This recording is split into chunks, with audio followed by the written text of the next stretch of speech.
just been doing a film, right? So how did that go? Well, it hasn't gone yet. Oh, We had to delay for various reasons, mostly due to, getting permission from SAG to shoot during the strike and all of that. all right, So, yeah, because we want to, do right by all of the things going on, and there's yeah. just some delays. But it's fine because it's given us a little more time to prep and go into it more prepared.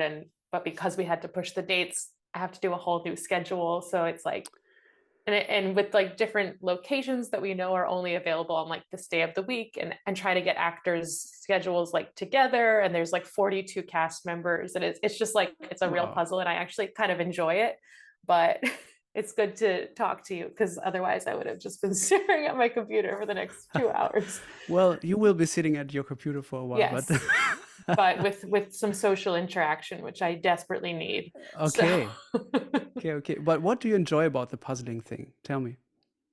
it's just satisfying, and there's a creativity to solving puzzles. Mm-hmm.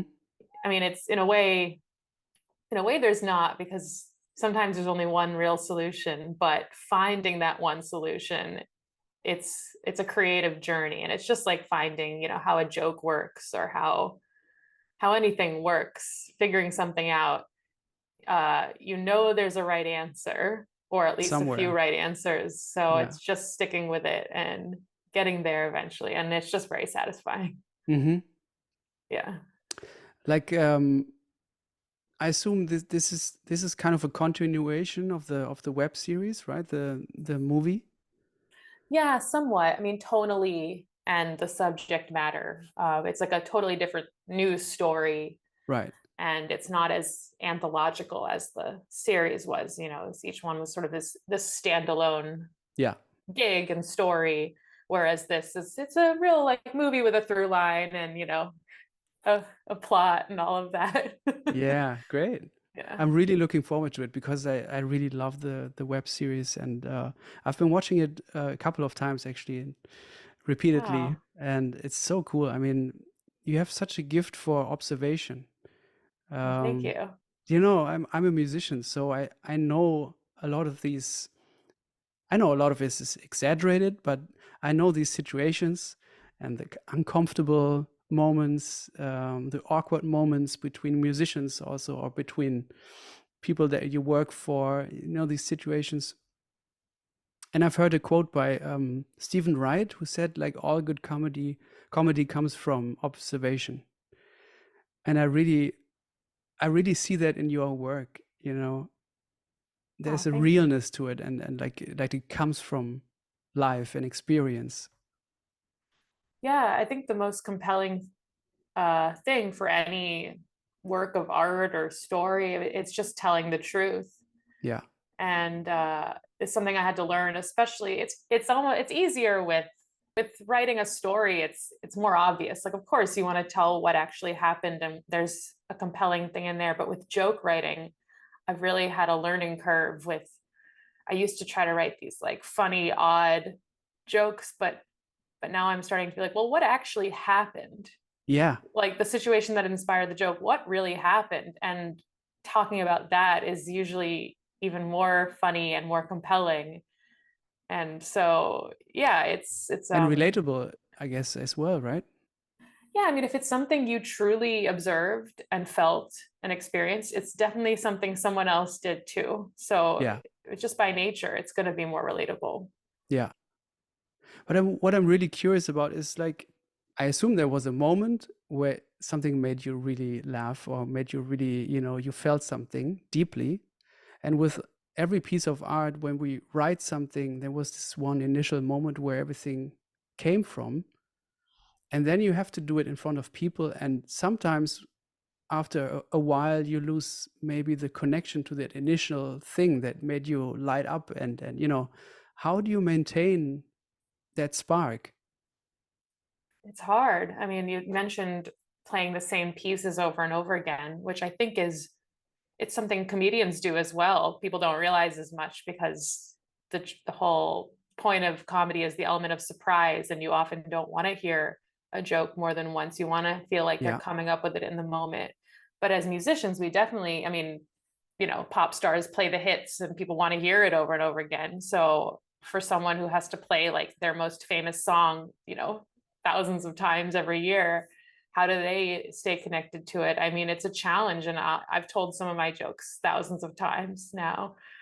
And I mean, the thing is, at least for a comedian, if the audience is really good, it kind of makes it new every time because you are getting the benefit of that reaction in the Mm-hmm. moment that makes it fresh.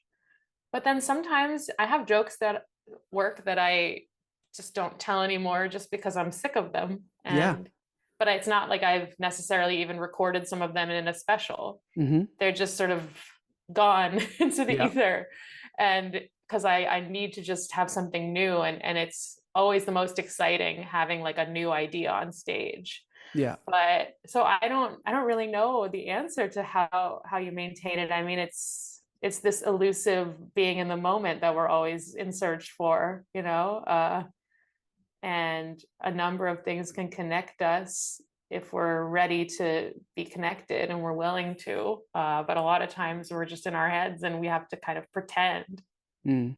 on stage. And, part of being a professional performer is even if you're not feeling like you can connect in that moment to sort of just act as if, and hopefully that just brings you into the moment. But sometimes, I mean, sometimes I'll have a show that went totally fine, but I feel horrible after because I'm like, I don't know, it was just all in my head the whole time and it wasn't fun at all. Yeah.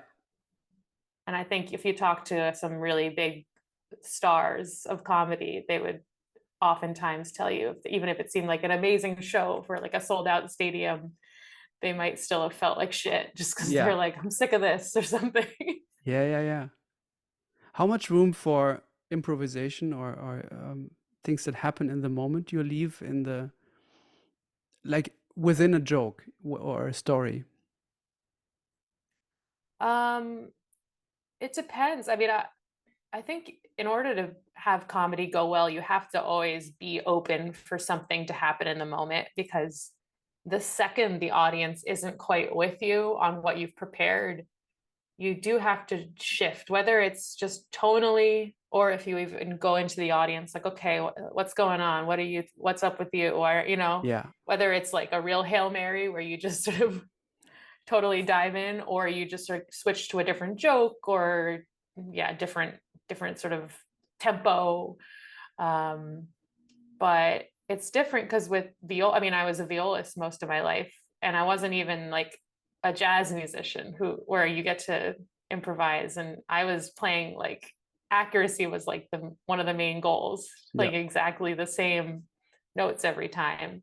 And so comedy is this new thing for me where I actually get to go on stage and not know exactly what's going to happen, and I love that. I Mm-hmm. love being spontaneous. And on a late night TV show where you're telling 5 minutes of jokes, you're not going to be spontaneous really unless something crazy happens. Yeah. But if I'm doing a full show that's like an hour, even if the audience is great and everything's going well, I still want to have something happen, like shake something out of them that's new every time, whether that someone laughs in an odd place and kind of reacting to that in the Yeah. moment. So I mean, I think most comedians would say there's a lot of room for improvisation Mm-hmm. in comedy, but everyone has different styles. There's some, like I feel like Dave Attell goes on, and I mean, at least he makes it seem like it's very loose and improvisatory, and he's got like his Rolodex of a million jokes that he can just switch from and weave into crowd work. Yeah. But then you get someone like Gary Goldman, Oh, who to I me don't know him. seems, oh, he's great. He's one of my favorites. But Mm-hmm. and I haven't heard him say this, but if I had to guess, I think he's a little more, it's a little more of like a rehearsed thing. I mean, he's very picky with his words and it's Yeah. very Yeah. Yeah. musical. And I would say there's probably less spontaneity when he's doing like a big show than with like Dave Attell or something. Mm-hmm. But I don't want to speak for him, but that would be my hunch. Yeah. Yeah. Yeah.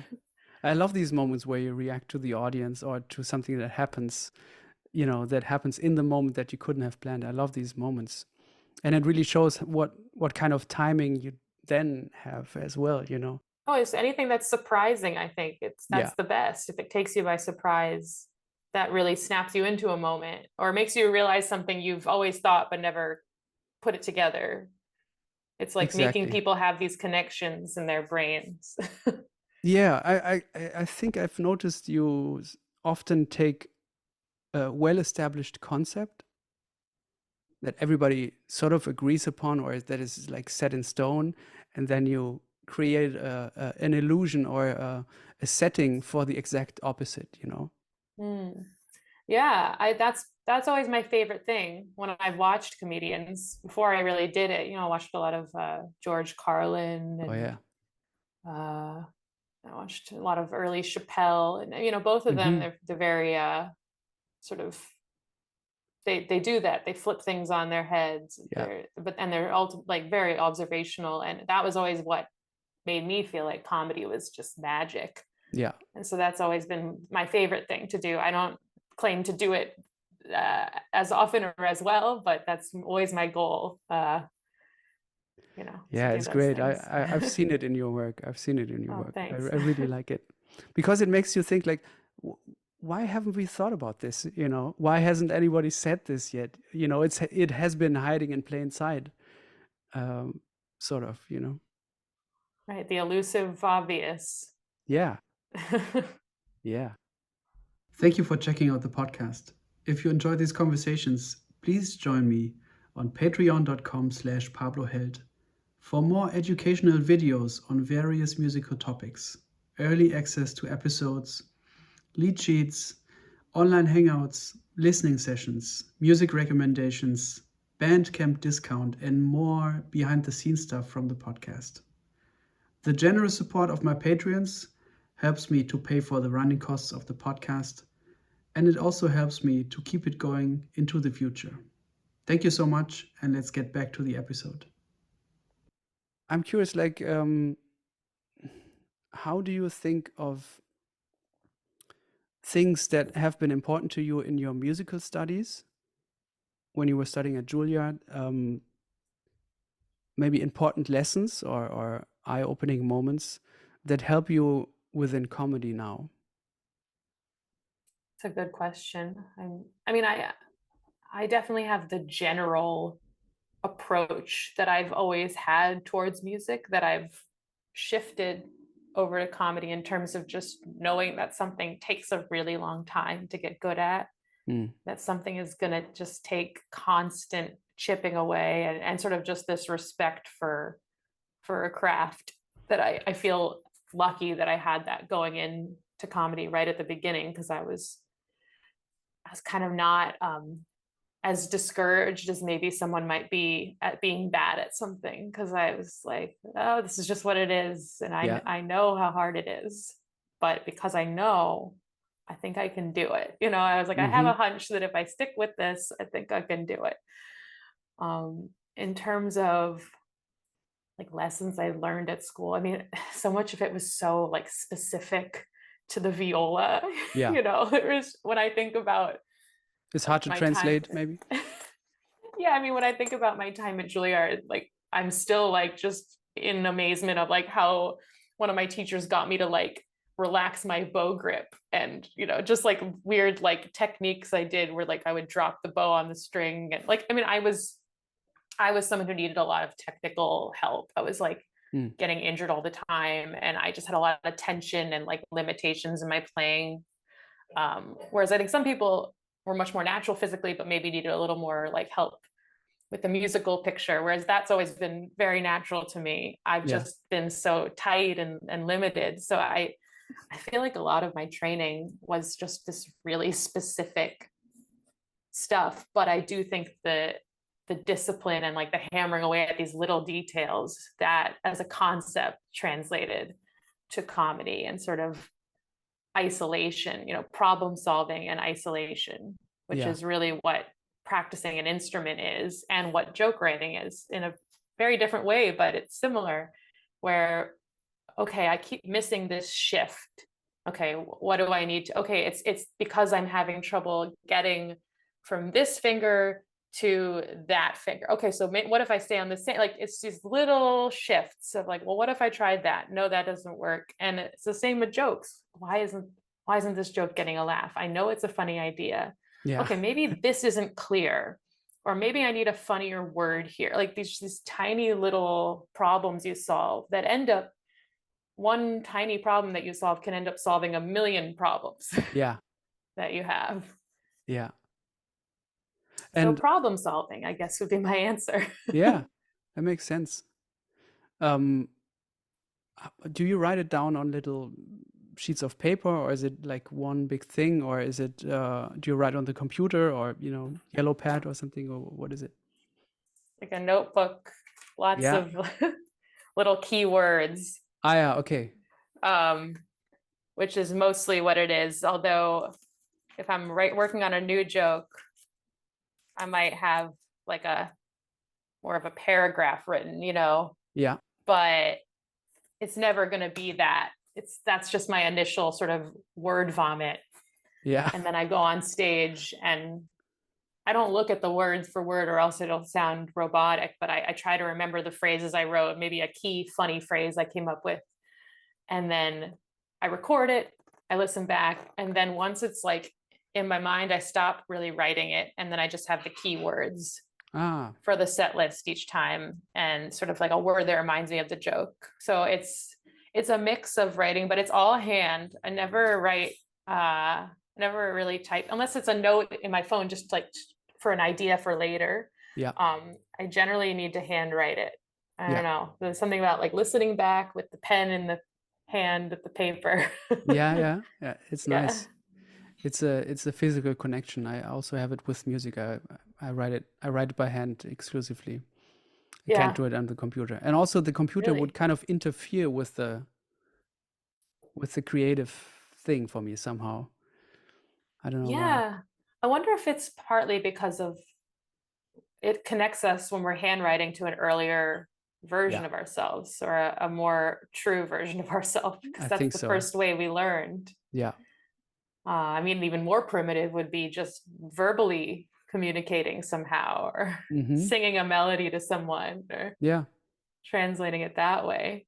But so you're right. Do you then, obviously, you write it by hand and then you put it into the computer later, or Never. No, I never? just by hand. Yeah. That's great. But I don't write for, string quartets or orchestras. So it's relatively little amount of, sheet music, couple of Right. pages. But I really like to do it by hand, and I enjoy it. It's an art form in itself, and I check out people that I admire, see how they write it down. Right. Or if you see, Beethoven's, how he wrote it down, and compare it to, other composers, it gives you a peek into their personality also. And that helps if you Yeah.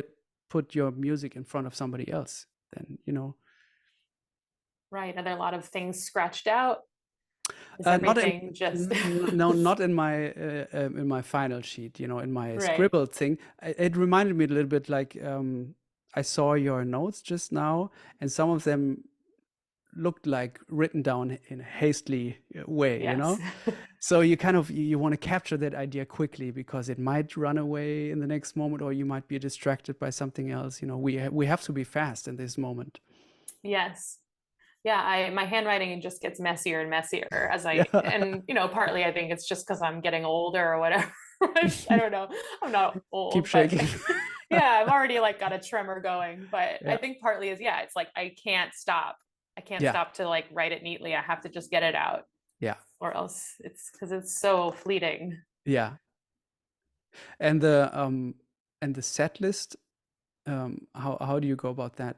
Putting together a set and see where a joke might lead better into another joke or whatever. Yeah, that's another puzzle that's really fun. Yeah. Because I often, I'm sure other people have a totally different way of doing this, where maybe they decide they want to write an hour on this one theme. And so then they Hmm. write all of these jokes about one thing. So they naturally are already in a certain order. For me, at least up to now, I've only had jokes that are isolated ideas that I then find connections. I find a through line. Yeah. And so that's the puzzle where I'm like, okay, well, how does this joke end? And where could that go to? Or sometimes I'm like, okay, I only have 10 minutes. I want to make sure I do these 7 jokes. Yeah.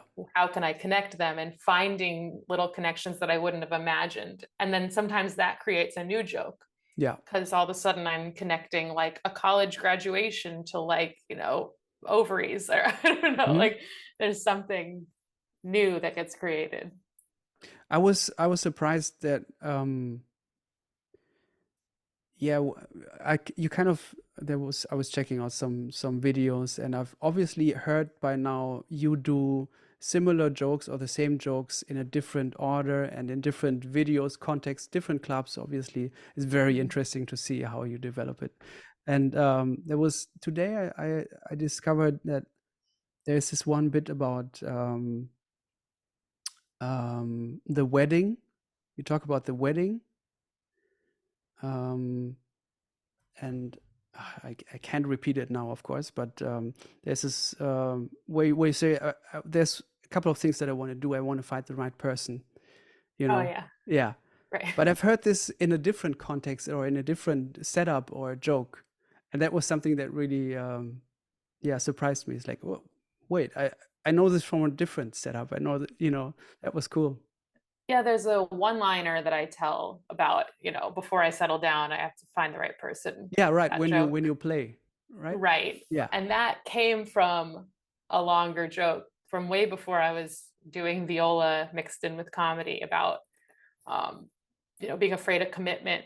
And no one's really afraid of commitment. It's just that nobody really likes anyone that much. So it's like you say these things like, no, I'm just like not looking at anything serious right now with Yeah. you, or Yeah. just I have a lot of things I want to do before I settle down, like Yeah. find the right person. So then I just took that one liner, but then there's also like this other, I did this like dry bar special that there are clips on YouTube where I talked about like not wanting a wedding, and there's like all That's the these one that I different like, saw.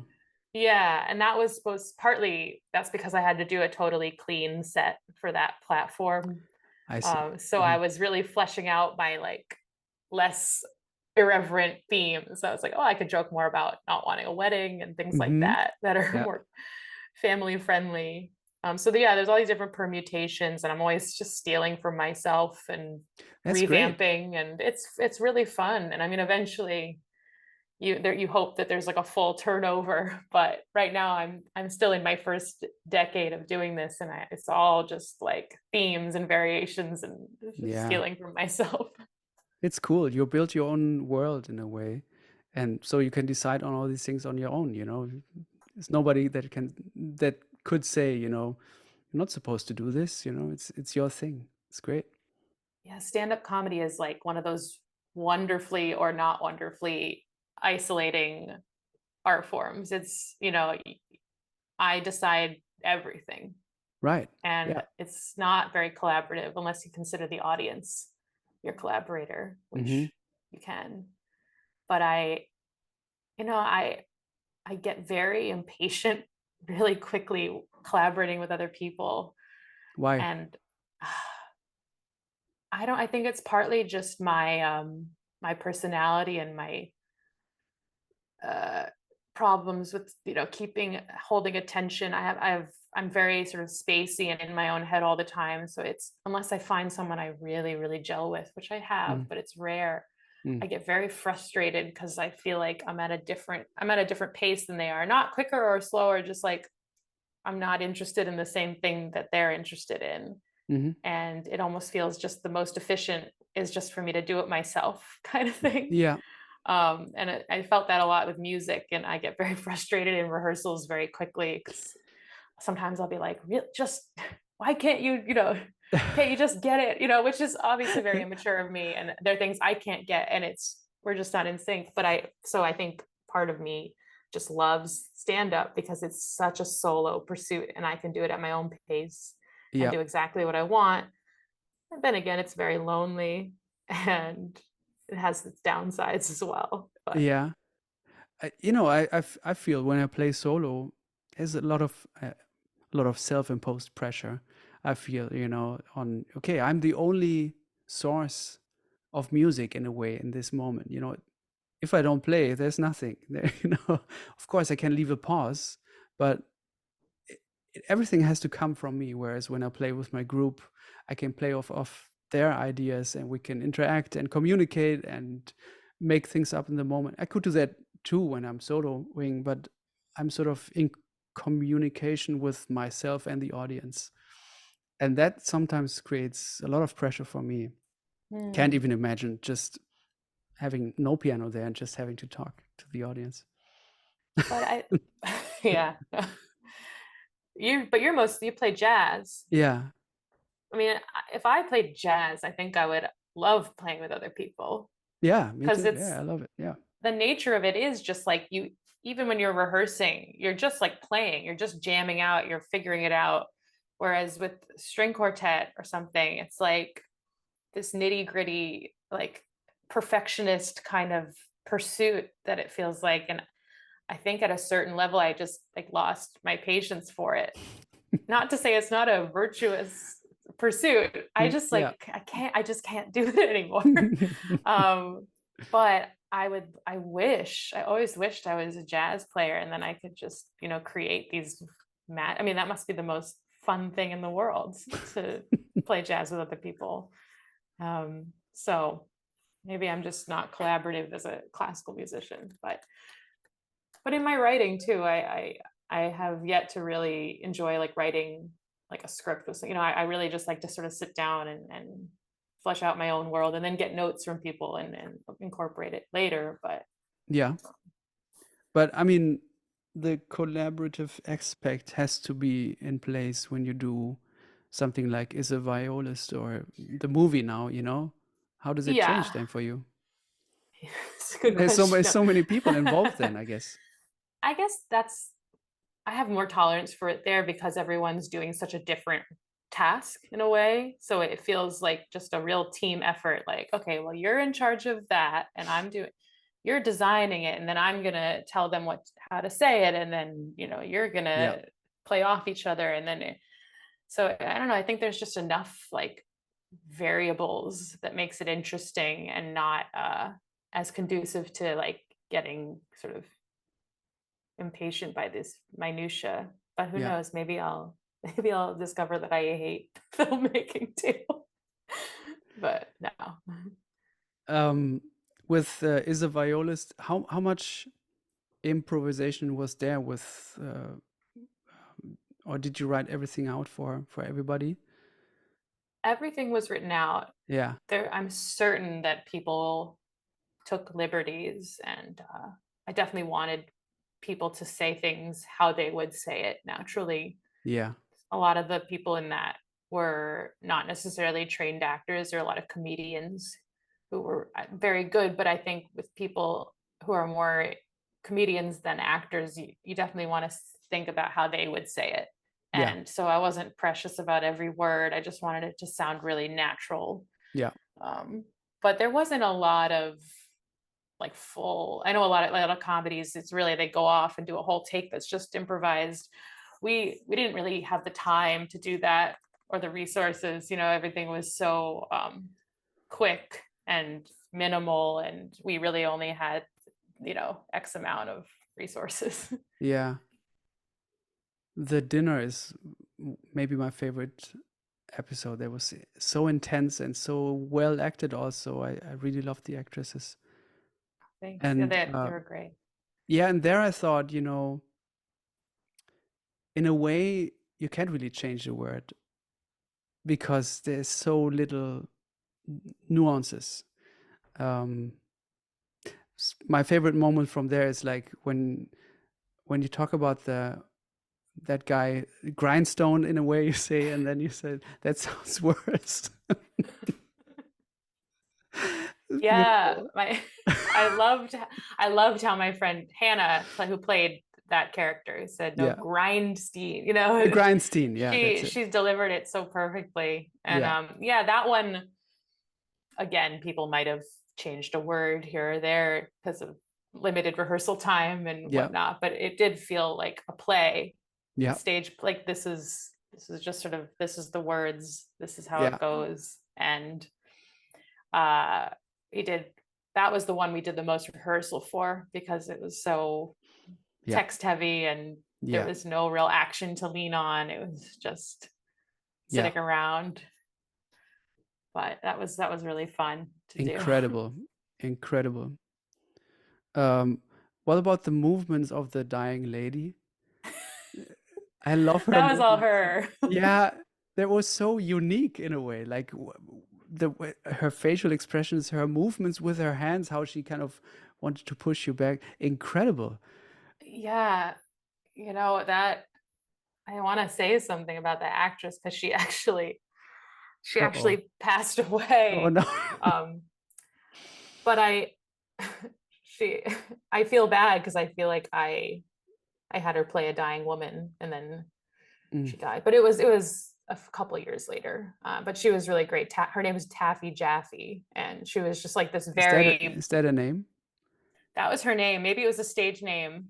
It's incredible name. Taffy Jaffe. She was like really beloved by everyone in the comedy community. She like late in life started comedy, Yeah. and I had posted that I was looking for an old woman to die in a scene, and she was like, I'm ready. Like she was so great. And I gave her very little direction. I just told her like basically you just need me to stop. You can't handle me. It's too Yeah. much. And she was really, really funny. So Wow. yeah. But R.I.P. Taffy Jaffe, she was really great. Yeah. What was I gonna say?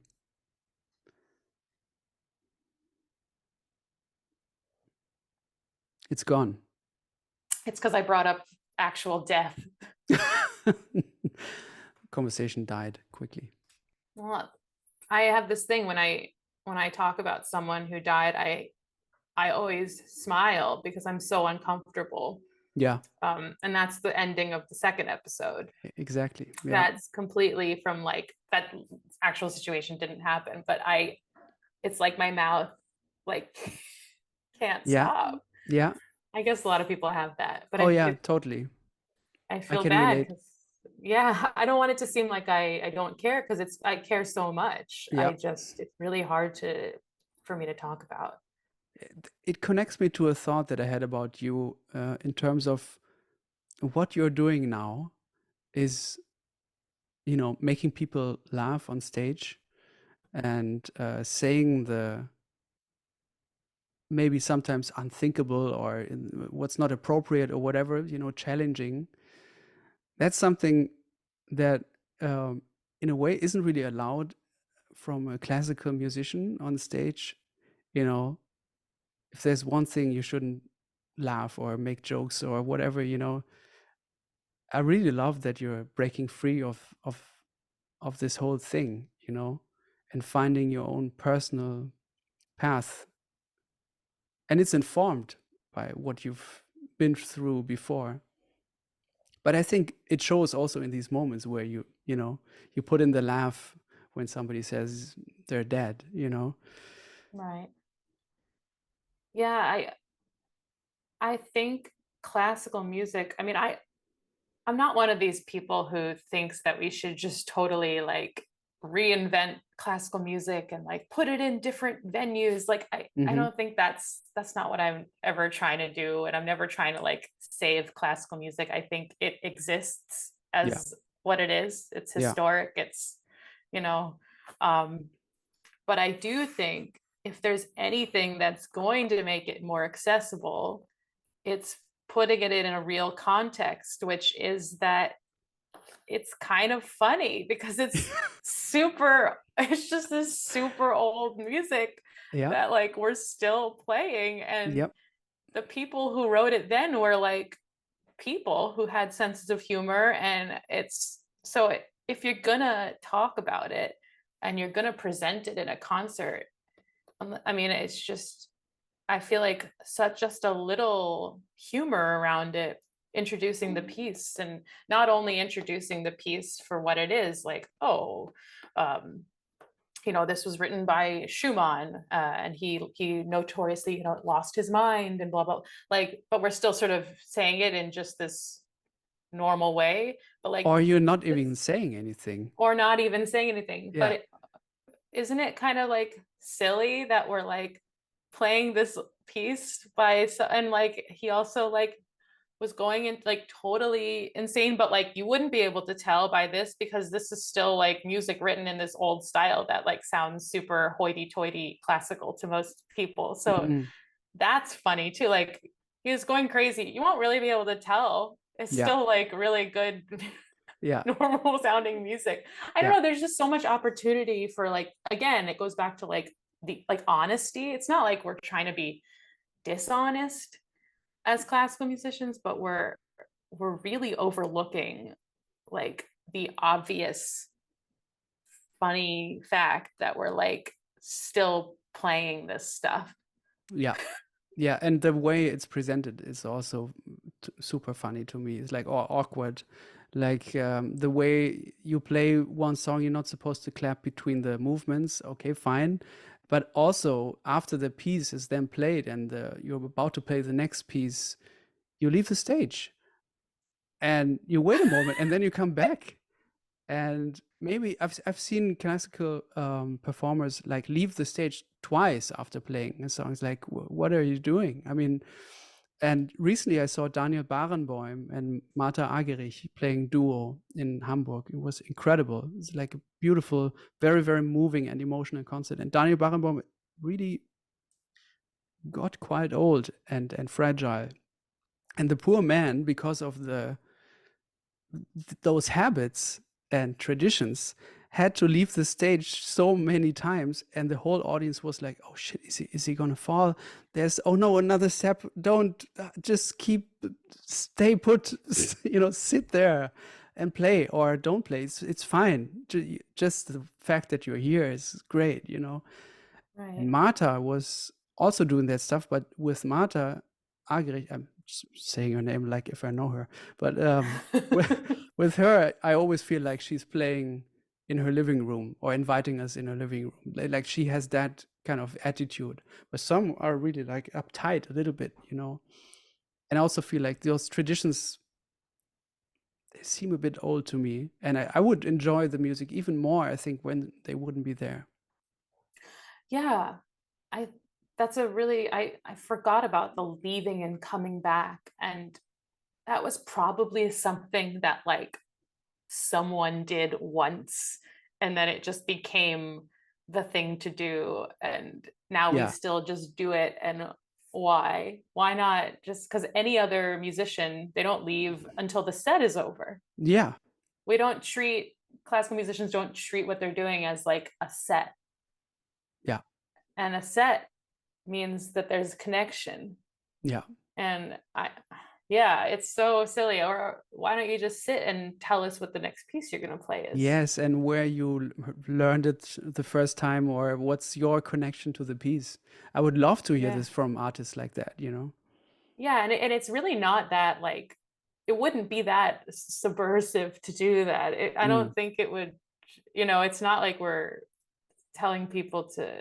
I mean, it's less extreme than like bringing classical music into like a brewery or whatever people like to do. Like you could still play in the hall with the beautiful acoustics and all of that, have Yeah, it played exactly how you think it should be played, but yeah, just bring us in. And yeah, so anyway, I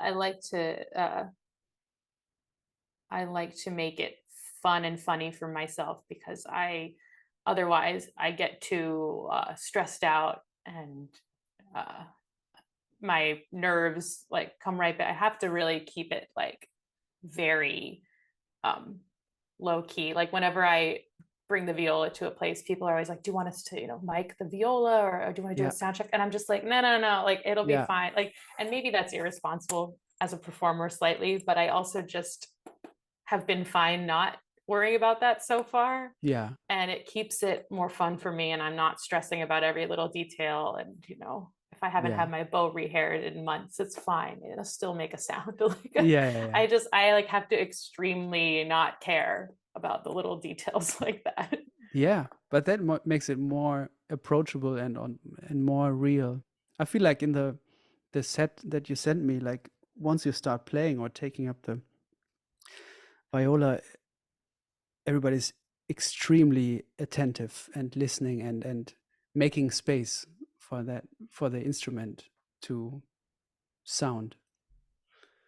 Yeah, something I did not anticipate is I think how much people are really interested in the instrument because they've never seen a string player in person before or haven't Mm. in a while or weren't expecting it. And it does create, to my delight, like an energy, an extra sort of energy around the performance and attentiveness, as you said. And Mm.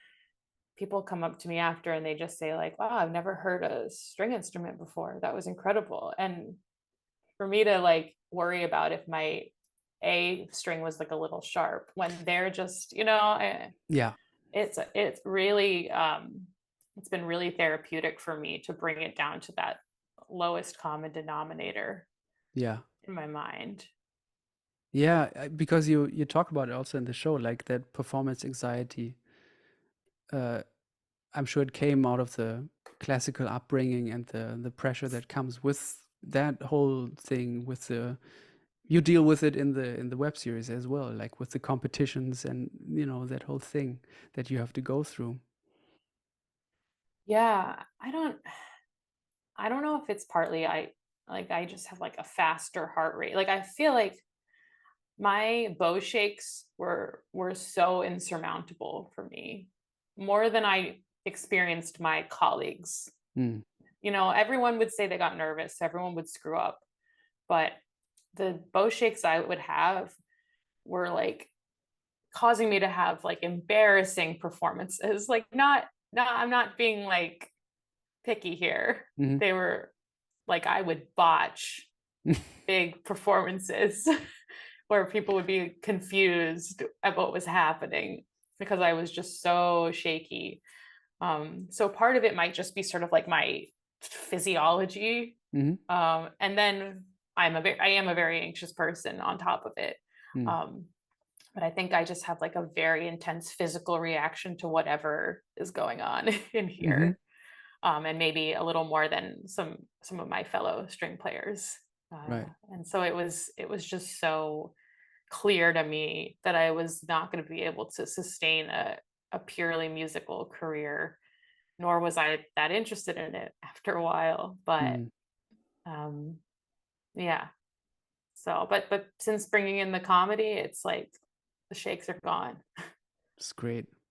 Yeah. So good.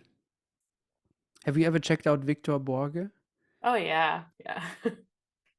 I watched him like way before I ever thought about combining the two. Yeah. It was something that like it just didn't really register for me as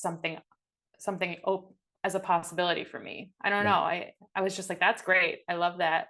Yeah. I just want to do stand up. I do also play music, but I don't know how I would combine them. Even though Yeah. I had seen Victor Borga and Yeah. PDQ Bach and all of those, I loved all that stuff. Uh-huh. Yeah, Peter Schickli, PDQ Bach. I don't know these names. The last names I didn't. I will Oh, look them it's up. the same person, Peter Schickli, and he often goes by the name PDQ Bach. Hmm. It's like a play on all the Bachs, I guess. Hmm. I think PDQ, it stands for like, it's like an old acronym for like pretty damn quick or something. Because yeah, Yeah. like CPE Bach, JC Bach, JS Bach, PDQ Bach. Hmm. So I think the cool thing is that the way you guys are combining the two words is like it's funny for both. It's funny enough for somebody who just wants to see comedy. What am I saying? Funny enough, but you know what I'm trying yeah. to say. Sorry, No. it is not my first language. Just to, uh, it's funny for somebody who just comes to see comedy, and maybe it's even more funny. I don't know. For me, I think it's incredibly funny how you put the words together and how and it's also musically rich. And I like to hear you play the viola. So it's so great that you get to combine these things. Yeah, I mean, in a way, it's like the oldest trick in the book, like just juxtaposing opposites or different, like fish out of water, you know, movies where there's a fish out of water, and you know, Yeah. it's so basic. It's such a basic way to be humorous, to just combine things that don't go together. Hmm. They just happen to be the two things that I can do. Yeah. So When did you find out that you had a what do you call it? I mean, funny bones? Do you say funny a funny bones? bone. Yeah. I like that. Well, I was always making my parents laugh. I always had Yeah. kind of a dry timing that I wasn't trying, but I noticed I would make adults laugh. Yeah. And That's a actually I great was, skill for a kid. yeah, And to it's a notice good, that. it makes you feel really powerful. And And grown up also. Like if the yes, grown-ups laugh at you, then we are on the same level, sort of, you know. Mhm. right, right. Like I can hang with you. Yeah. Like I was actually, this is kind of morbid, but because it was just 9/11, and I grew up like really close to the towers, and I was Mm. sort of reminiscing on that day and how during school they put us all in the basement on 9/11, and I thought it was like an accident. Still, I'd heard a couple planes crashed into the Twin Towers. I was 10. I thought, oh, what a Yeah. horrible accident. And then someone sort of conveyed to me, a teacher, that like, oh, well, it was actually like an intentional attack. And then I got really scared because I was like, well, my parents are right there, a few Hmm. blocks away from the towers. I'm so scared. What if they fly a plane into my house? And then the teacher said, well, I don't think your home is that important. And in that moment, I snapped and I switched, and I just went like, oh, how could you, and like everyone around me laughed. And I feel like it was one of my like early moments of like turning something very dark Yeah. into humor. And I Hmm. think that was a really big moment for me on 9/11. Oh, shit. um, but I don't know, this teacher set me up for it too by, Yeah. take, but, but it was never anything I took seriously about myself. It was just this ability I knew I had, but music was the thing I thought I ought to do. Yeah.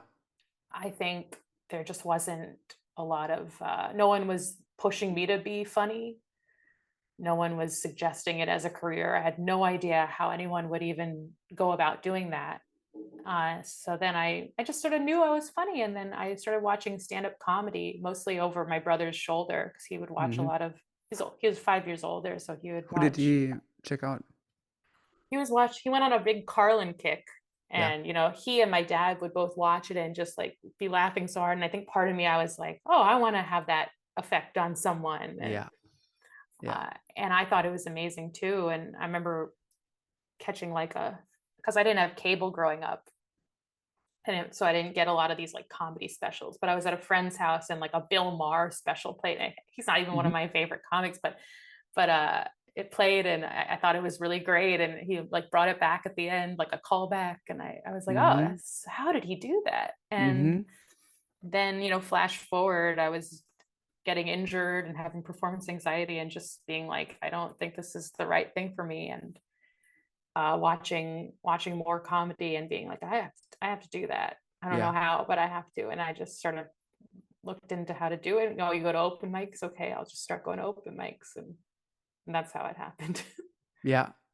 Yeah. And those, I mean, how did you come up with material in the beginning? Like how, what sort of bits were it then?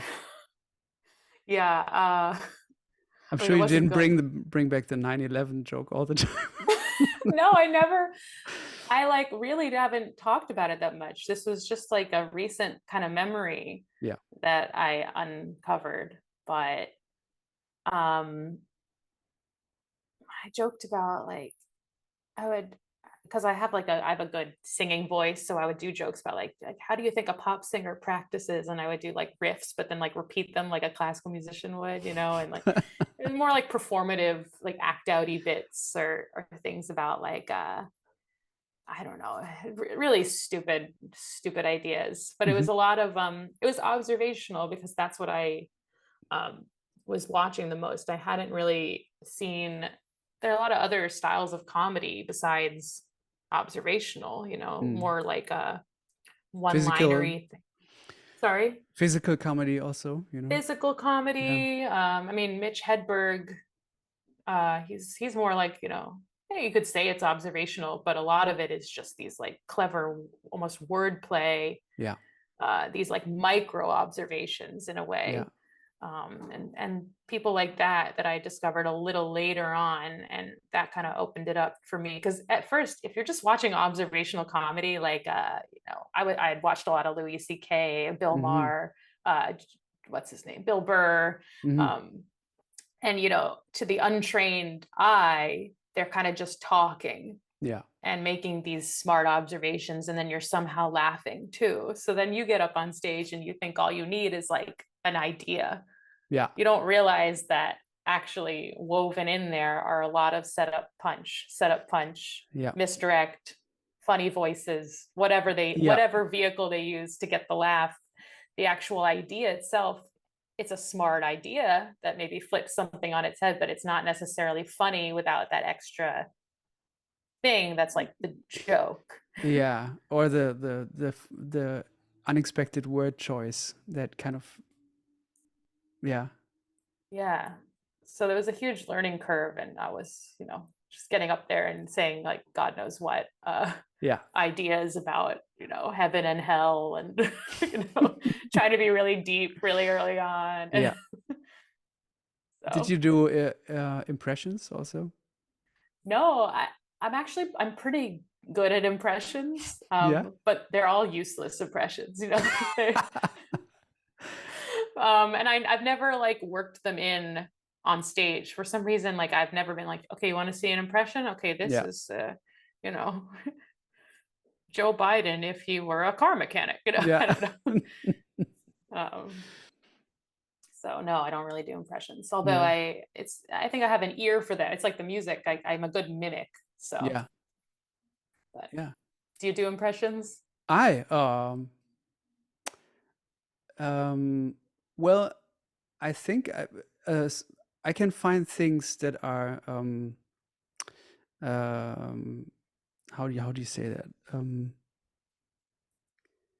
Yeah, I couldn't really do I can't really do like imitating famous people or something. I'm not really good at that, but with my friends I can find the thing that with 3 words you can say something in the specific rhythm or tone and find something about that one person that somebody else will know who I'm talking about, Mm-hmm. Okay. Yeah, that's something that me and my friends do a lot actually. Yeah, but with I can't do accents or whatever. I'm not really good at that. But I do see a similarity, as you said, also with mimicking somebody. That's a musical thing as well. Yeah, I mean Especially with learning music also from the jazz language and the jazz tradition. A lot of it is mimicking in the beginning. You idolize somebody and you try to play similarly, or you even transcribe solos or the way somebody interprets a melody, and you have to be as close to as possible. And right. if you do that, then sometimes the thinking brain gets in the way. Like I don't know if you can translate that to comedy or doing impressions with comedy, but I've had a couple of students of mine transcribe one solo of this great saxophone player Lee Konitz, and they all did well, but one person did especially well. Like he would play it exactly like Lee played it, although he was a pianist, and Lee played the alto saxophone. And I asked him why, what did he do? And he said, like, yeah, I didn't really think about this is an eighth note or this is an eighth note triplet or this, I just played it at exactly the time where he played it. Right. And if you think about eighth notes and eighth note triplets, it's not how a child would do it. And, and children imitate all the time. Right. It's again like something gets lost in the translation of mind to page to mind, but if it's just Yeah. mind to mind, you're just hearing it without the writing it down without that interference of that technology that we've created, which Yes. is notation and Yeah. language. And yeah, because it's never going to quite be an exact triplet or an exact. Yeah, that makes a lot of sense. So you had written it down and then learned it from the page, or No, I had them, I just said to them, learn it. And some of them wrote it down, and then right, they, right. you know, and he didn't write it down. He just Yeah, played it. yeah, Yeah.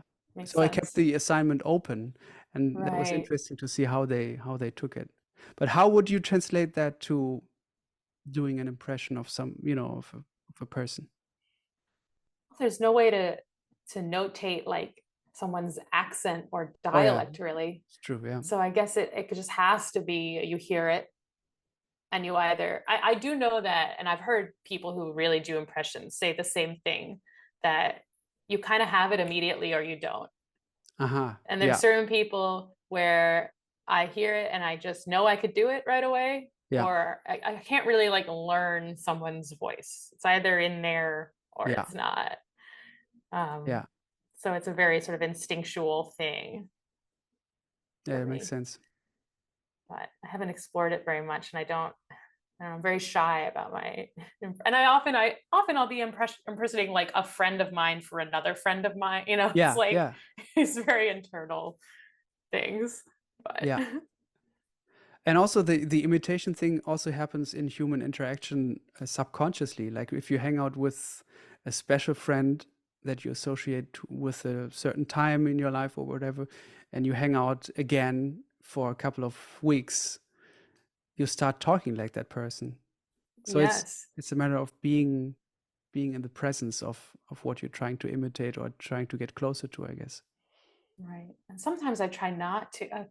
Like my fiance, his mother is in town, and she has a very uh, thick Southern accent. And hanging out with her, I just start sort of having that too. Yeah. And I'm like, no, Isabel, you should speak how you speak. Like Yeah. in a way, it's almost like hold true to yourself. Don't totally, meet someone else's. It's not that it's bad, but it's just like I want to be able to feel a stronger sense of self, that I don't just mimic whoever I'm around. Yeah, I mean, it's also a sign of empathy and um, yeah, empathy, I guess. Sometimes when people talk, I don't know if did you talk to Jimmy Fallon on the show Mhm. or A yeah. little, yeah. Sometimes I like to watch him when he does an interview because he's always moving his lips and saying the things that his interview partner is saying. It's Oh, really really? funny. Yeah. I Yeah. never noticed So that. I think that's he wants to be as close as possible to the what the other person is saying. My wife also does it when our kids speak and our kids tell a story to a stranger or to a family member. She'll move her lips also, like you want to help out in a way, and I feel like you taking on a little bit of her accent is maybe the same, a subconscious thing, or somebody has something in their, you have the sore throat and their voice is all funny and, like this. And although you don't have that problem, you start like, Yeah, right. you know that? Totally. So you Yeah, actually disregard what your body is telling you and do the opposite, just to help that person somehow. right. It's the ultimate form of empathy, and yeah. Yeah, that's a good way to look at it.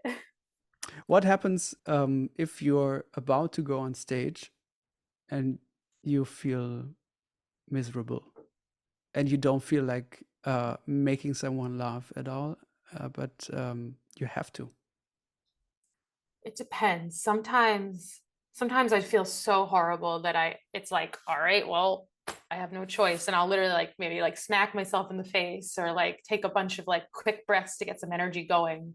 And it's like, just go. Sometimes I feel just a little horrible where I can sort of say like, okay, maybe I can use this. Yeah. So Like, how do you use it?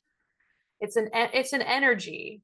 So I can just sort of think of it as like a tangible energy that I could almost like grasp or like shoot out to somebody. And I just feel like I shoot it to the audience in a way. and it just sort of fuels me. And sometimes it makes it even better. Like I've done sets where I'm like really angry about something Yeah. not related to the show. And then I get on stage and I just like, you know, I have like the best show of my life because Yeah. I'm just so like, first of all, I'm not anxious about the show.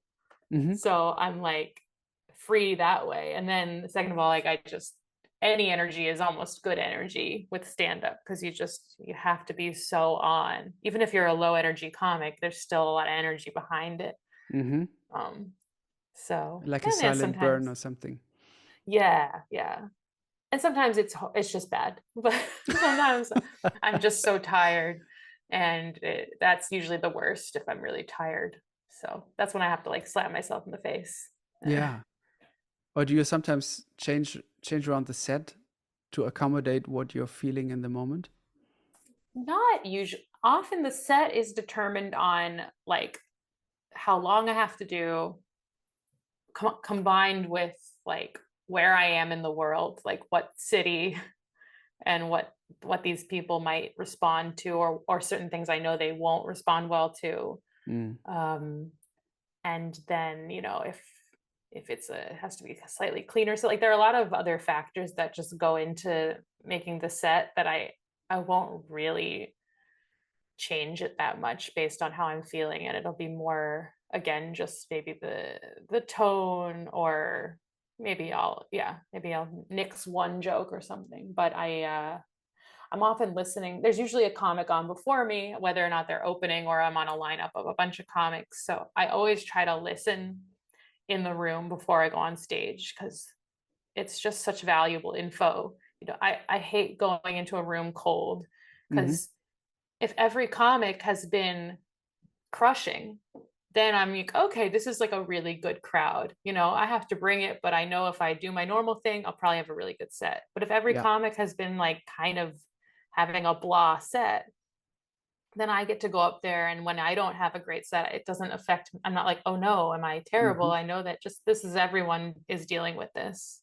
Or oh, this crowd is tightening up whenever someone talks about this. So let me not talk about that. So it's less on how I feel and more any information I'm getting about the show and the room in the moment.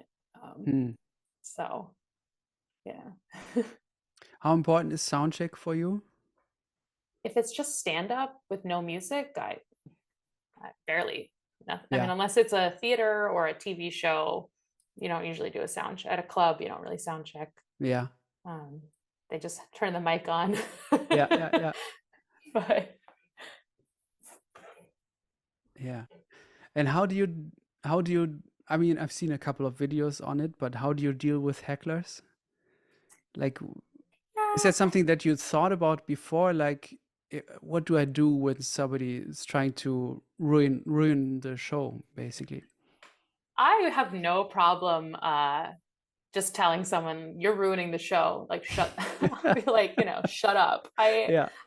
no problem doing that at this point. Normally, you know, the heckling, so to speak, rarely is it like your classic like you suck, get Mm. off the stage, tell a joke, like I don't really, I'm not saying people don't think that in their minds, but no one's been that mean outwardly towards me yet. Yeah. um Except for so weird comments online, I guess. oh, that's a whole different I it's saw a your whole I different saw your world. stories about that. That was incredible how you handled that. Oh, I mean, it's so weird because those comments only help the video because the algorithm, like Right. people start arguing in the comments. So it's such a horrible world that we live in that Yeah. I have to be like, yeah, keep fighting. It Yeah. helps. But so I think I just want to share those sometimes because I do like people seeing like just how, you know, dumb or mean or misogynistic people are. I like to Oh put it yeah. on display sometimes just so we don't forget. Yeah. But it doesn't really affect me emotionally anymore. I just sort of think it's funny or like shocking. I Yeah. don't really take it personally. But that's a whole other thing. But in the moment, if someone's just drunk and having a good time, but they're just being disruptive because they're drunk, I try to play with them a little, and then maybe I always just try to be nice in the end, because I think you don't want to turn any. I actually be like, look, I love you. I love that you're having such a good time, but you gotta shut up. Like Yeah. sort of like nice but mean rolled into one, because you want to feel like you're the one in control still. Yeah. So I Yeah. I go a little like overly aggressive sometimes to like assert my dominance, because I think people tend to think like, who is this little girl on stage? And so I want to seem like really in control. Yeah. But it's always different, and again, if someone's like really mean or something, I'd just be like, get them out. There's always a security guard. I can just be like, this Yeah. person has to go. Yeah. you know We don't have that in jazz clubs. no. Yeah, or if you do, I something's really recently, wrong. yeah. Actually, yeah, so I'm always doing announcements when I'm playing, Usually with my trio we play a whole set with no intermission or no pauses between the songs. It's like one thing. So I say something out front, which is Mhm. also why I was asking like how do you deal with it when you don't feel like talking at all, Because I sometimes struggle with that. But the pandemic actually did something to my mind because, okay, in this weird time, we did all these live streams and nobody was there. You had to kind of invent an audience in your mind. And then when the audience came back, it was, of course, not so many people, but they came back. And actually, I had the feeling, maybe you can relate to this, like the people that are here, they actually want to be here because they had to go through so much to be here. It's not even paying their babysitter and getting an Uber or whatever. They also had to do tests, stuff things up their noses, and risk getting COVID. Or they actually want to be here. So that made me relax, and that made me actually talk a lot more and being a lot more honest on stage, and just also talking what came to my mind, sometimes stuff that was unrelated to the music. So I felt more at ease. And actually, since then, I've been talking and talking more and more and more on stage. I love it now. So at this one concert, I kept talking and announcing this song with this big story. And somebody yelled, like, "Nobody cares, start playing." Oh my God. Yeah. Yeah. How do you, because you don't deal with that norm. Like if someone said that No, to no. I me, asked him like, "Do you want to play? Maybe even?" Or it's I just tried to get into a contact with him, but also, I think pretty quickly he noticed that it wasn't okay what he did, and because the whole audience turned to him in this moment, but not in a good way. It's like, right. but yeah, I'm always thinking about these because in these moments you still want to be in charge somehow, although somebody pulls your pants down. you know? Right.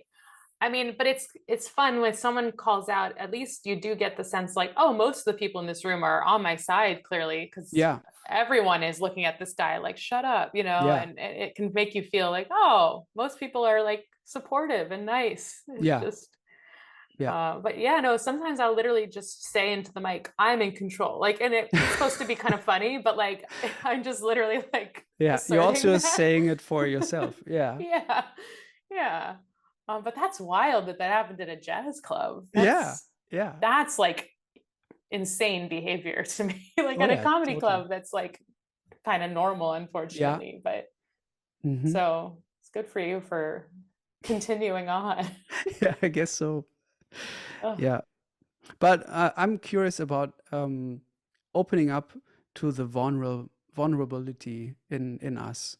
And because I see that in your stand up, um, there's moments that are obviously funny and um, and well thought out and whatever. But and then there's moments like where I feel like you're actually really letting us into your story, like that hour that you sent me.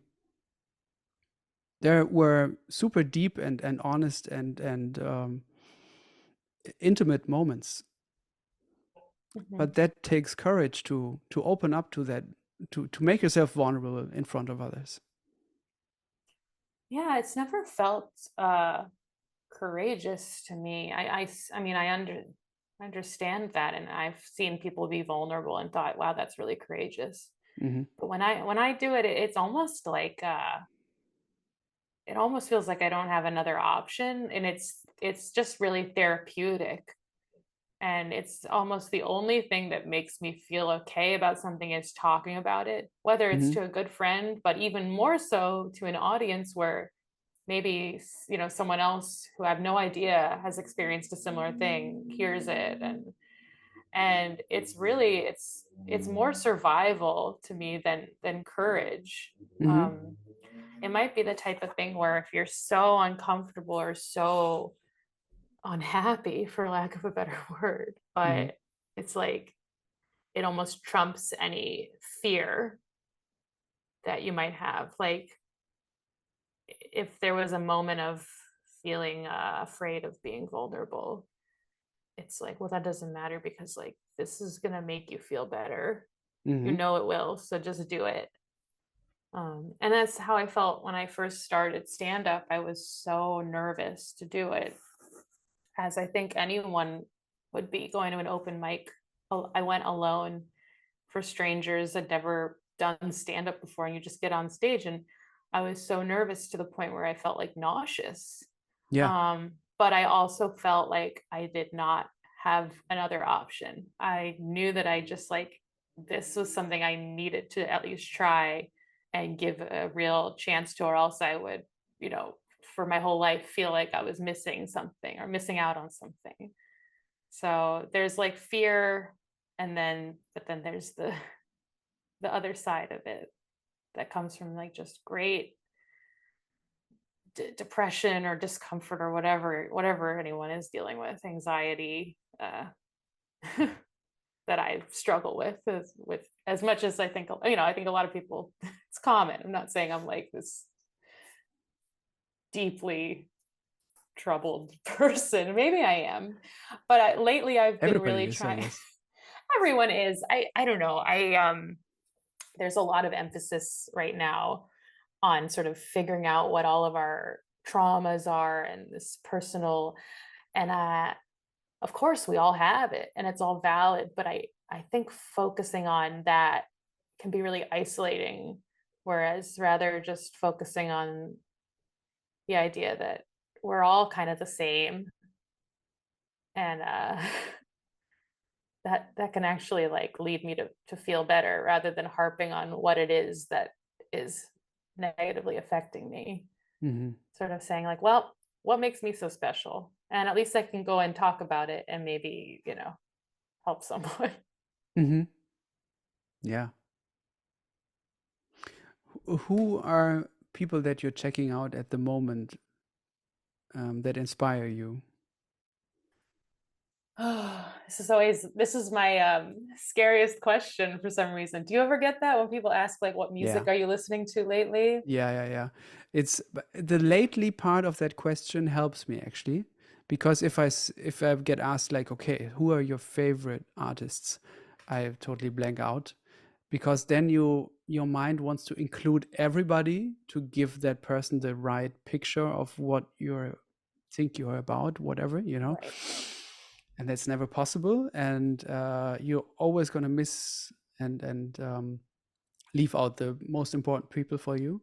But the lately part, I usually try to change up that question when I get asked, tell me what I'll tell you what I've been listening to in the last days. Right.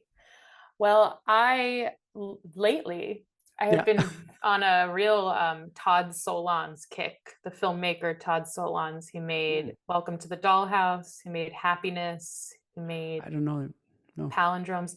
Yeah, I had missed him, or like he's been around for a while. Welcome to the Dollhouse came out in the, I don't know, late 80s, early 90s or something. I might be getting that wrong, but a long time ago. But that was like his big breakout film, and then he made all these other really wonderful films. And um, I had never seen really any of them, except for one a long time ago, but I didn't know who made it, and I just thought it was weird because I was too young to be seeing it. Hmm. But so I've been watching all of his films, and they're so great. They're so funny in the most disturbing ways. Mm-hmm. And I just love his style of shoot. It's just everything. I don't know. There's some. I'm very quick to say what I don't like about something. Mm-hmm. And so what's really blowing my mind is that like every movie I watch of his, I'm just like, that was great. Like Yeah, I almost, it's just like really refreshing to see something that I just feel so connected to. that's Like great. Yeah. the humor he draws out of, I think what it is it's not contrived comedy. It's humor from just interaction, and it's the most just pure like situational comedy in a way. Mm-hmm. It's just these odd characters interacting with each other, and it's just beautiful. So yeah, Todd Solondz has been a very recent inspiration to me. Cool. I'll check it out. Cool. I'm also listening always to like a ton of like Scandinavian folk string music. I'm just such a junkie for like the Danish string quartet, Mm-hmm. and they're one of the violinists has like an offshoot group called Dreamers Circus. I don't know. I just listen to their music over and over again, and I see images. It's like it really helps me think of things to write. Ah, great. I don't listen while I write. Couldn't do that, but I think I listen and I dream and then I write. Yeah, Yeah, that's great. yeah. Um, I saw Tar yesterday. Have you seen it? Yeah. It's pretty intense, right? Yeah, I went in expecting not to like it because I Yeah, me always, too. you Yeah. know, the way they handle music in a movie is always so Yes. eye Yes. roll. But actually, I thought it was pretty great. Yeah. I and not even on the one hand, I think the way they handled the music was pretty accurate. Mm-hmm. There are a couple things, but like Yeah. as far as what I've seen in movies is pretty well done. And then just the ambiguity of it all. And I mean, obviously, everyone in it was so great, including Kate Blanchett. But Yeah. that was alone, like her performance. I wouldn't have cared if the movie was terrible, but it was. It was. I really like movies that aren't clear like that. Yeah. And then the ending was just hilarious. Yeah. Totally. It's just like, oh, this is a comedy, you Yeah. know. Yeah. But Didn't see people that coming. Didn't see that no, coming at all. no, but I think a lot of people were upset by it, By the by the ending. movie. Not the ending as much as maybe just that there wasn't such a clear message to it. Mm-hmm. I mean, I do think this is also like a cultural thing. I mean, this is a broad generalization, but I find that like Americans like want to be told what to think a lot more than like other cultures, maybe. Like, Yeah. I just feel like in general, like movies that are more artistic and ambiguous do better, like with European audiences who like, Maybe. I don't know, maybe that's Mm-hmm. just such a generalization, but I just think it's if a piece of art makes you uncomfortable and you're not sure what to think, that's kind of the best Yeah. way to have it be. It's more inspiring like that. It makes you think, and then you're part of the process in a way, Yeah. part of the Yeah. thing. Yeah. What was the ticking in the dinner episode? Oh, What was that that about? that I had originally wanted to have an actual clock on the wall that you saw Yeah. ticking, but we just couldn't figure out the clock. And but I always heard it when I was writing it. I always heard a ticking noise, and I think it was just sort of I like the when you hear a clock ticking, it's almost like a symbol of like the deafening silence. Because if it's quiet enough, you can hear the clock ticking and it becomes this like loud thing that's just nagging at you. It also Um, creates an urgency to the whole vibe of the scene. yeah, and I'd say, of course, there could be a symbolic, oh, ticking of a clock, time, time's up, whatever. But it was more just about the music of the clock itself Mm. and what that would lend to, because there's no other music in the episode, Mm-hmm. but the clock is almost like the soundtrack. Yeah. It's just And the it gets very louder minimal. also, right? Yeah. Yeah. That's Yeah. cool. Another favorite moment is when your friend asks you, "Have you tried writing?" And then you play these little ideas on your bed on the Uh-huh. viola. I really love that because that these again, this is so detailed in a way, and so such great observations. These ideas, they are right in the middle of something that where you could say, this is great, let's follow this idea, and you could also say, nah, maybe not. And that's exactly what the mind does when we try to compose something, you know especially in a moment where maybe we shouldn't, we Right. shouldn't, use creativity to make us feel better, or as a problem solver or whatever. Force it, we shouldn't force it.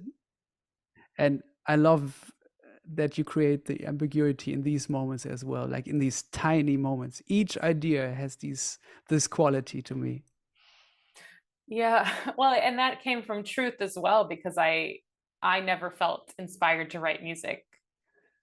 Even though I desperately wanted creative ownership over something. I Hmm. just didn't care about writing music. I felt Yeah. everything I thought of had already been thought of, Hmm.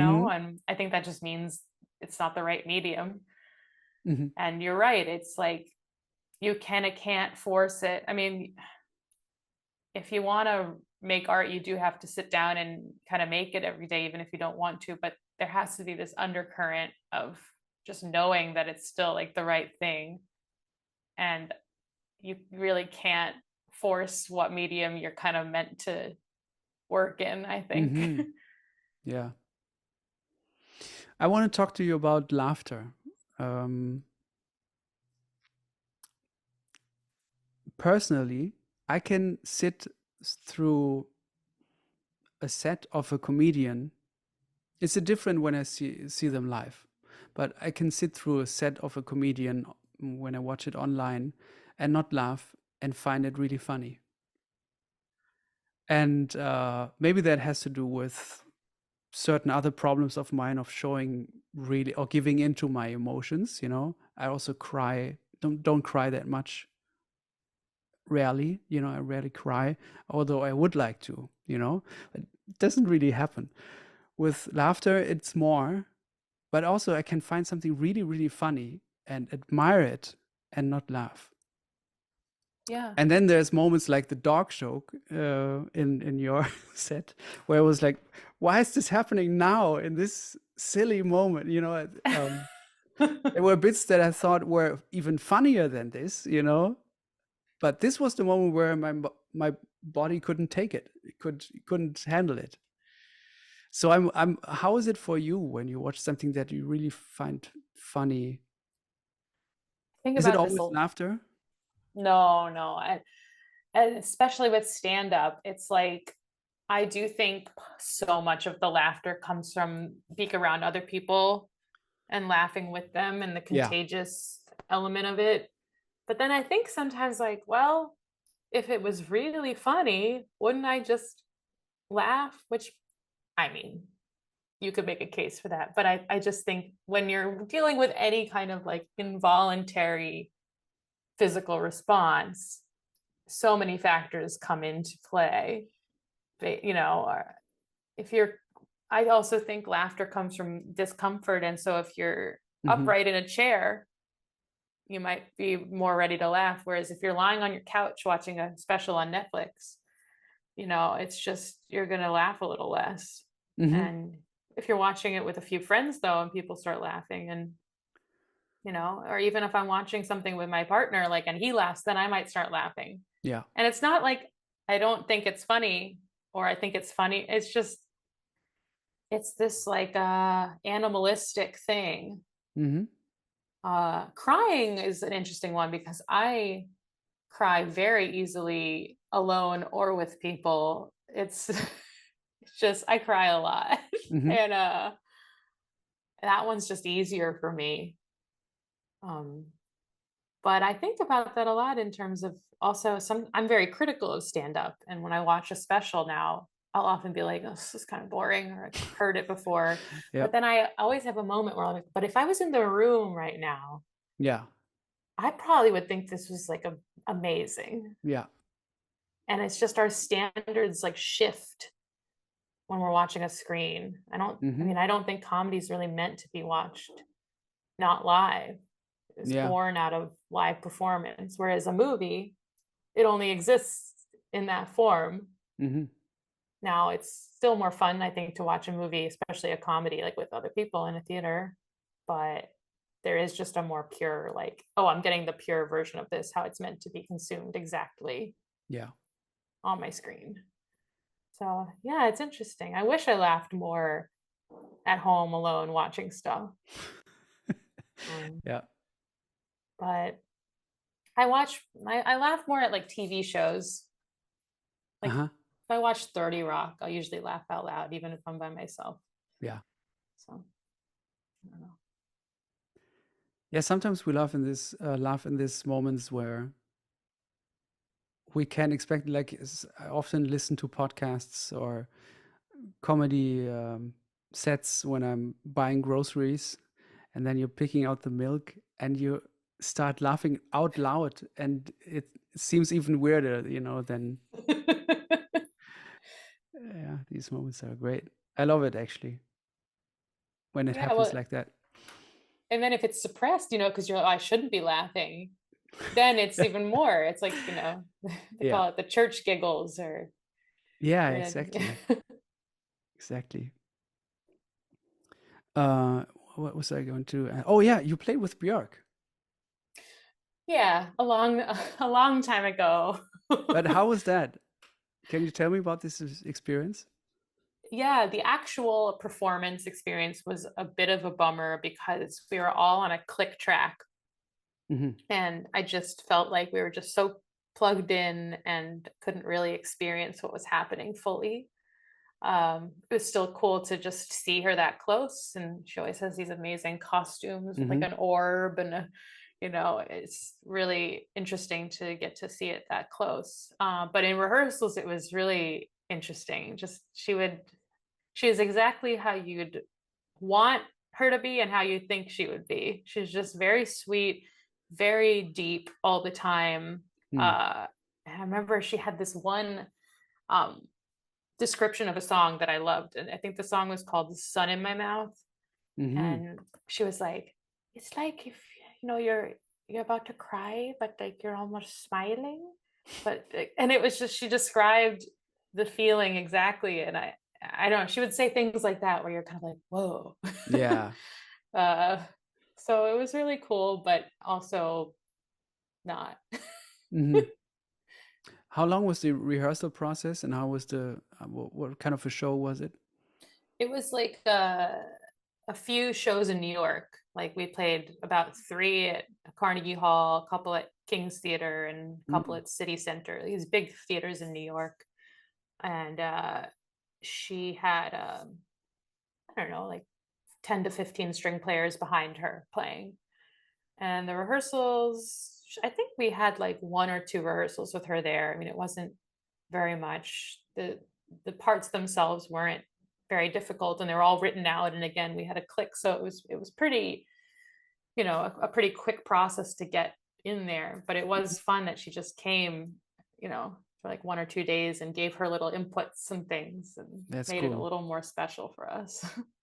Did you notice anything that you could tell me about, like how she would get into the zone to perform?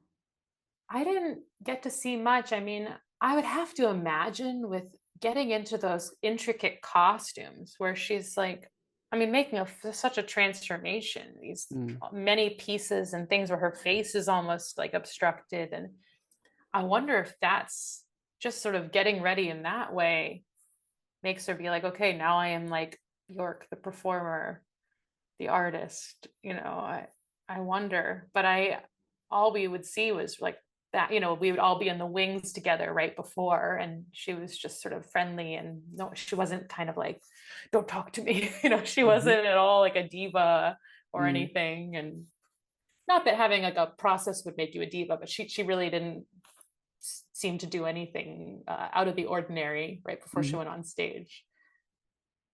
Yeah. And I would love to hear this now. Is there a recording of you guys playing together? I don't know. I know it was her Volnakura album. Yeah, And I feel that's a like great one one. of, yeah, yeah.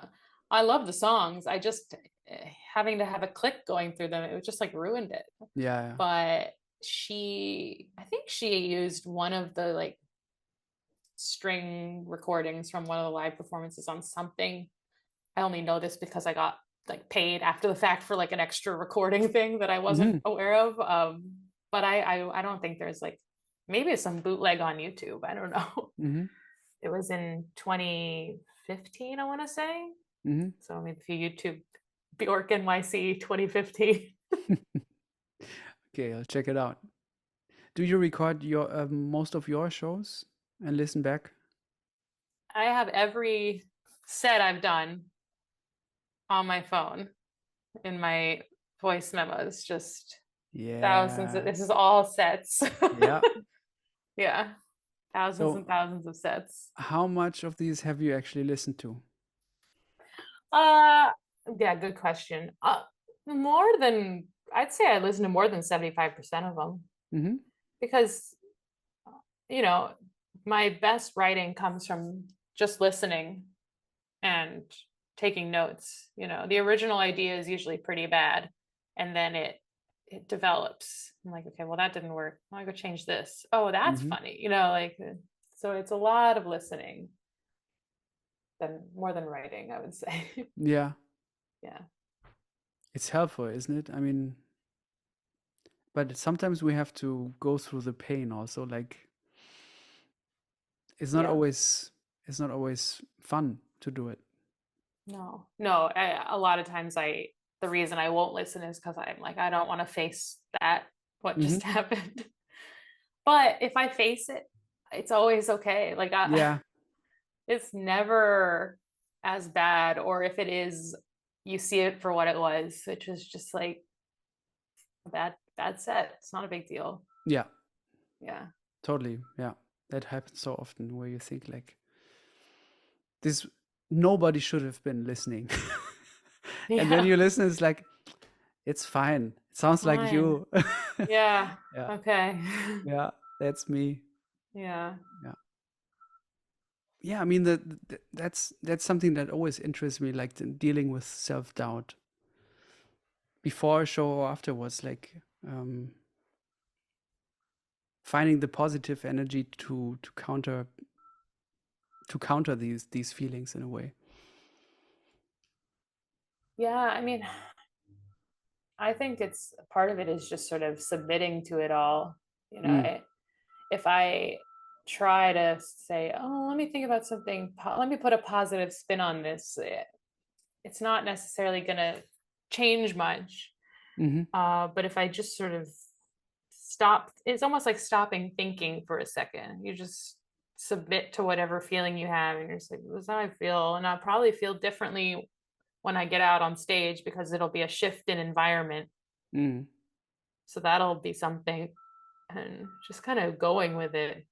Hmm. Um, I think some people are better at like mental trickery than I. Like I Hmm. really, I'm not that great at being like, you're great. You go out there.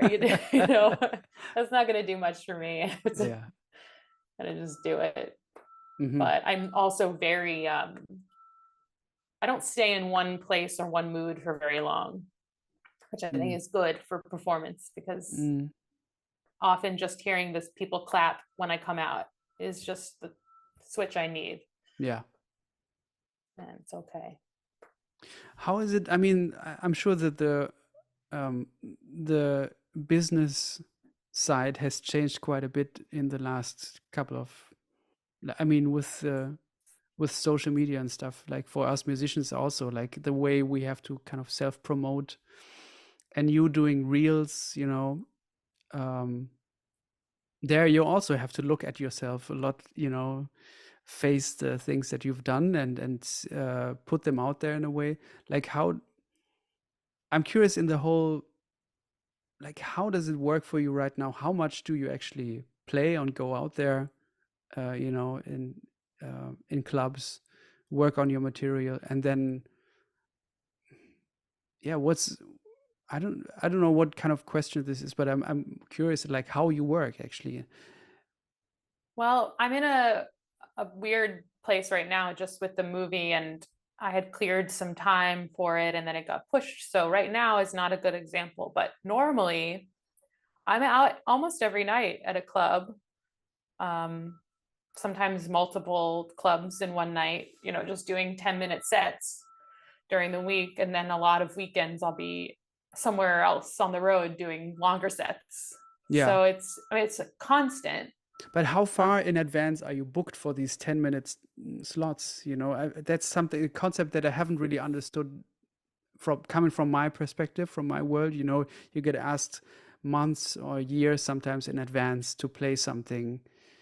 And you Yeah. also, a lot of telephone calls lead up to somebody actually saying, yeah, you can play at my venue, or emails and you don't get responses. But if you say you're playing every night and sometimes multiple sets and then only 10 minutes, I don't really know what the underlying business side of it is. A lot of the shows are run by other comedians. It's a really like a network of comedians.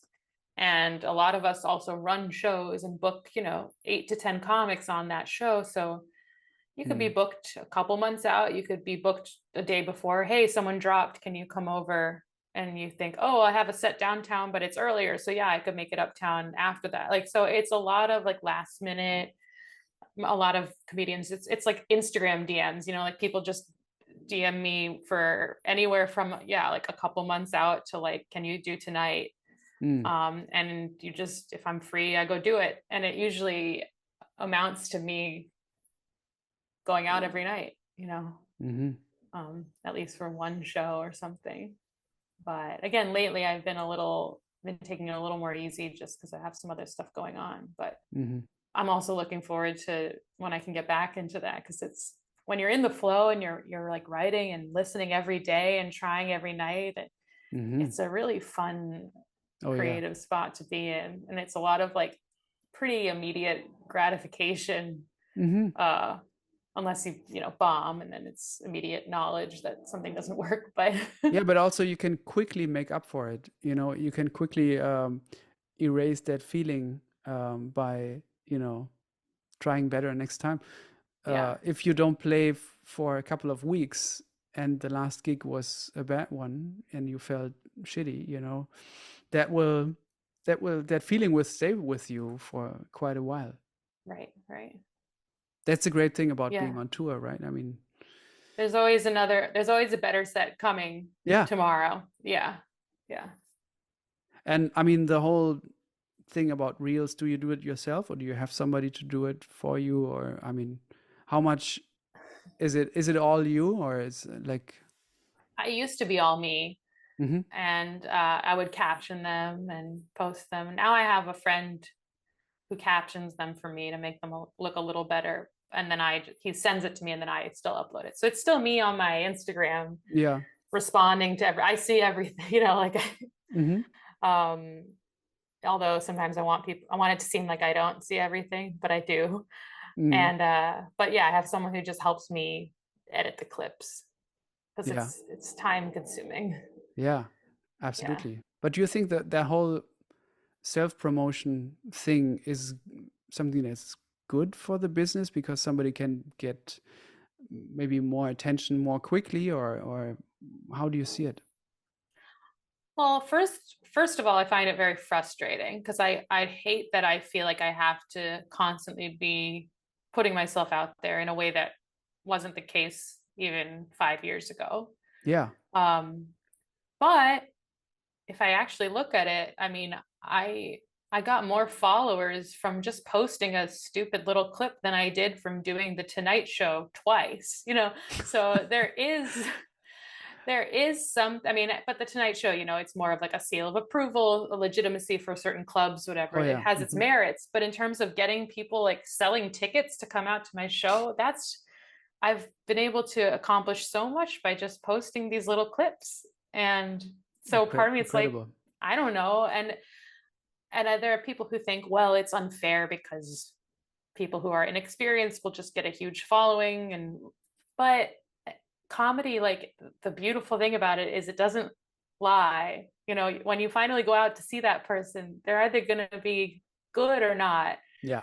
And so any quick success someone has that wasn't earned, you know, unless they happen to be amazing, like I think it's also a quick loss of like I think it all balances out in the end, and it's just another tool we have to get ourselves out there. And it's a way to get, if you're doing good work, it's a way to get your good work to be discovered. Mm-hmm. It's So, true. Yeah. you know, I have mixed feelings about it. Mm-hmm. But Did you have mentors or people that you that helped you out when you were coming up? Um, and if so, do you have certain pieces of advice that are still important to you that you think back to from those people? I didn't have any like mentors who were real, like, you know, very experienced, like famous comedians who were like guru types. I didn't have that with comedy, but I did have like people who had just been doing it longer than I had, who told me kind of how it worked. Like, oh yeah, you do like multiple open mics a night. You record every set on your phone, you listen back, you know, make sure you do the same set over and over again so you can actually like you don't just do a new set every night, you do the Mm-hmm. same set, like basic things like that.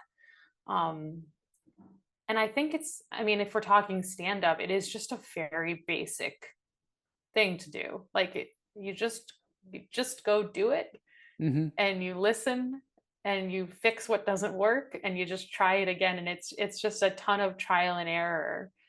And I mean, the biggest like advice I have beyond that is just that it just takes a long time, and you know, it's really just something you have to want to stick with. Mm-hmm. And you don't want to rush success with comedy because eventually you end up in a situation you won't be ready for, you know, like it's kind of, there are people now who get a huge following overnight because of one reel that goes viral, but they've only been doing stand up for a year, and they're robbing themselves of like I just feel so lucky that I started in a time where no one was really posting anything, Mm-hmm. and all I was concerned about was actually getting funnier. I was not concerned about getting a following Yeah. or any of that stuff. I just wanted to get on stage as much as I could. And I had this like wonderful 4 years of just like pure discovery. And, you know, it was really nice. So I would say, just like, if you're in like the first 4 or 5 years of doing it, like just focus on the actual doing of it, Yeah. not any of the other, you know, bullshit, for lack of a better term. Yeah. Because what's there to promote if there's there's Yeah, what are you nothing, you know? selling? What are you Yeah. selling? Yeah. But Absolutely. yeah, What's your musical life right now like? I'm very sparse. I don't have a lot of gigs anymore.